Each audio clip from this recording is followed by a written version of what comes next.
Sport with Eaton-Evans and Morris Solicitors. We're back live on the Pure West Radio Facebook page. Coming up to 10 to 9, final part of tonight's show. Gordon and I joined now by Fraser, who has been at Edgbaston today watching a thrilling day, the fourth day of the first Ashes Test match. It's so delicately poised. Fraser, you've had a great day today, haven't you?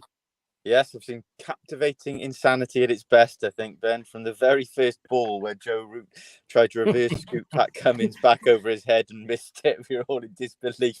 And it was edge of your seat stuff from then. It ebbed and flowed. It's a gripping test match. It really has been. England starting so well, reeled in by Australia. At one point, you're talking maybe a final innings target at 230, 240, managed to get it up to 280.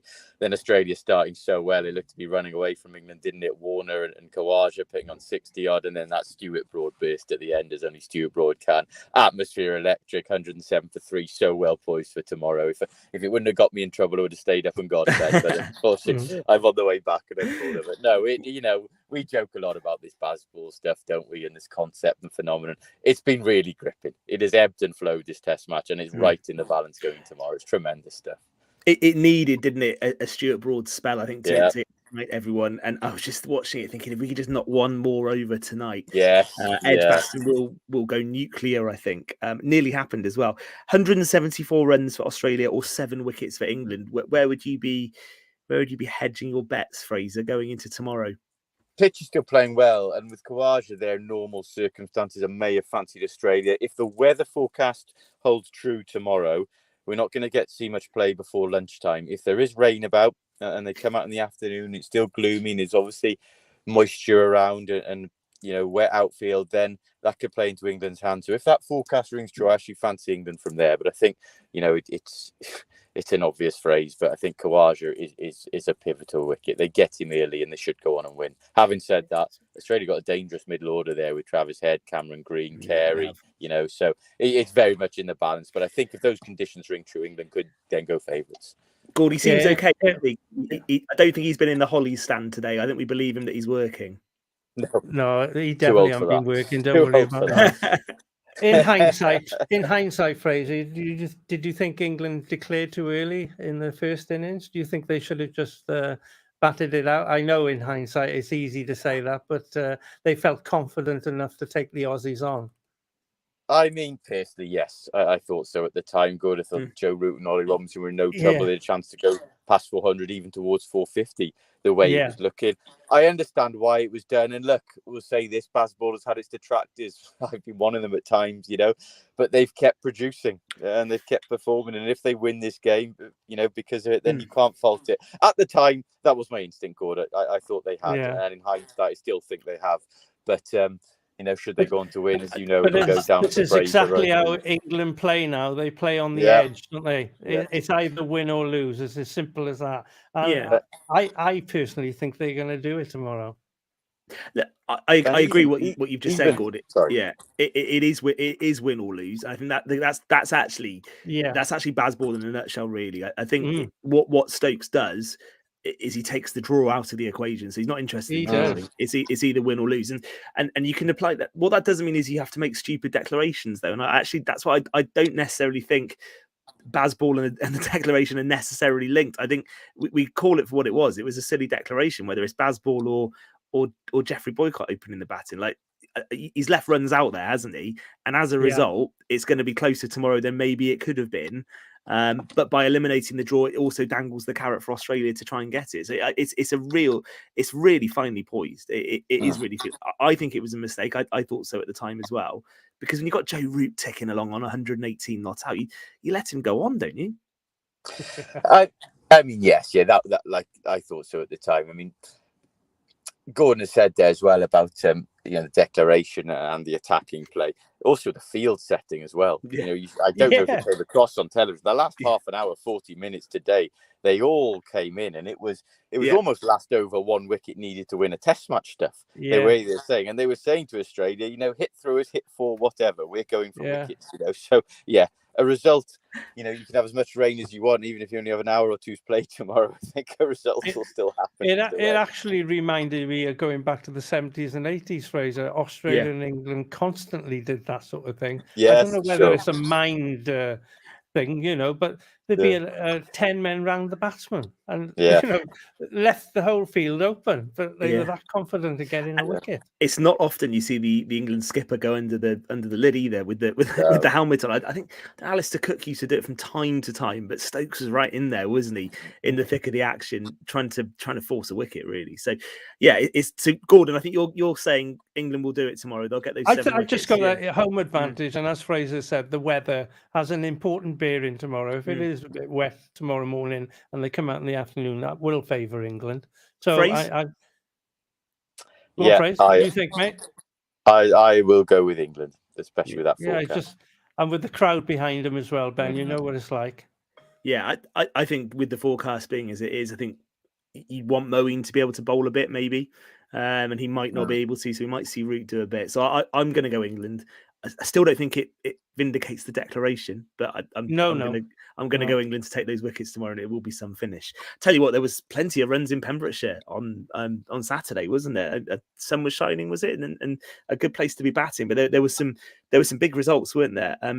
Langham beat Criselli by 132 runs. Yeah, we also saw big runs in the Branston Burton game as well. We saw Neyland rack up 310 to beat Narberth as well. Some day for batting, chaps. Yeah, actually, go on, Praise, go on. Well, no, I'll let you go. I was actually just going to say that it was actually rained all morning. It was meant to be difficult for the teams batting first, but I'll let Lord go from there. Yeah, I actually went down to Neyland, Ben, and Mr. Koeman and Mr. Bellaby were in again. I mean, every time I go there, they never seem to get them out. They're just constantly hitting the runs. They both had very good days for Neyland. I popped to Langham as well, and they were playing Criselli. And Criselli had a young bowler there, 14-year-old Callum James, Fraser. There's a name to watch out for the future. Really quick and really sharp.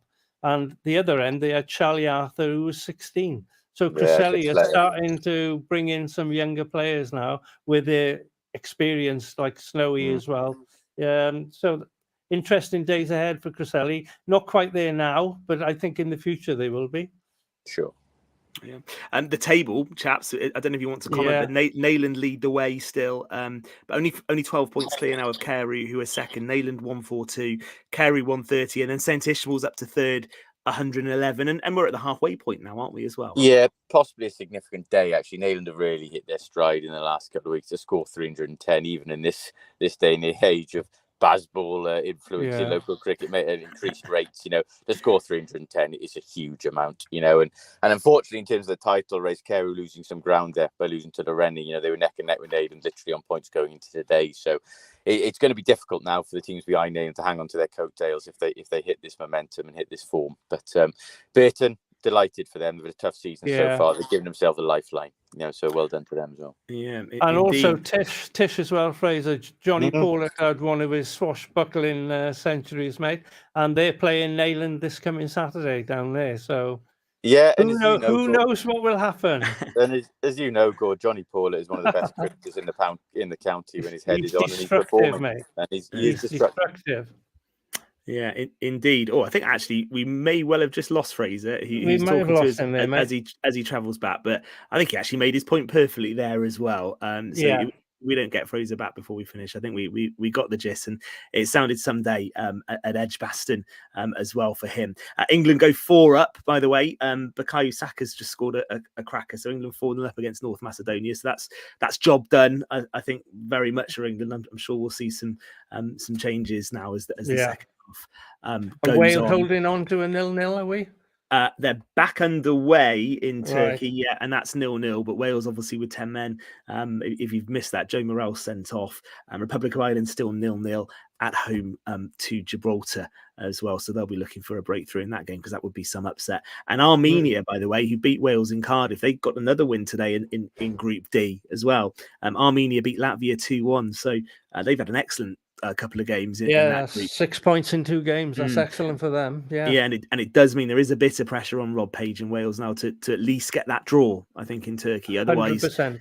Yeah, that does become a bit of an uphill battle, doesn't it, to qualify from that. Interesting call, isn't it? We just made the point there talking about the cricket. Can you believe we're halfway through the cricket season already? The weather's been so good, Ben, and it absolutely flies by, doesn't it? I couldn't believe it was the halfway stage on Saturday, but it's the 9th game of the season. All the cricket competitions are in full flow as well. So we've got an interesting last 9 weeks of the season where we can see who's going to win see who will win the title and who are going to win the cups. It'll be interesting to see what happens. Oh, welcome back, Fraser. Nice to have you back, mate.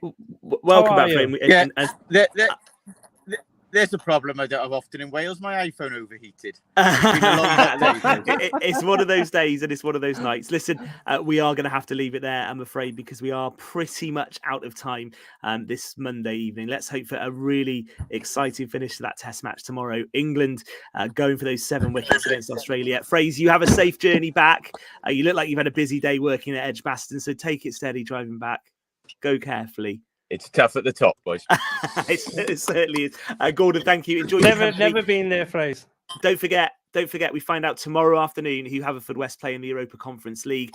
We've got to go. It's a 2-hour takeover. Danny, Steve, and Dan are next on Pure West Radio. Good night from us.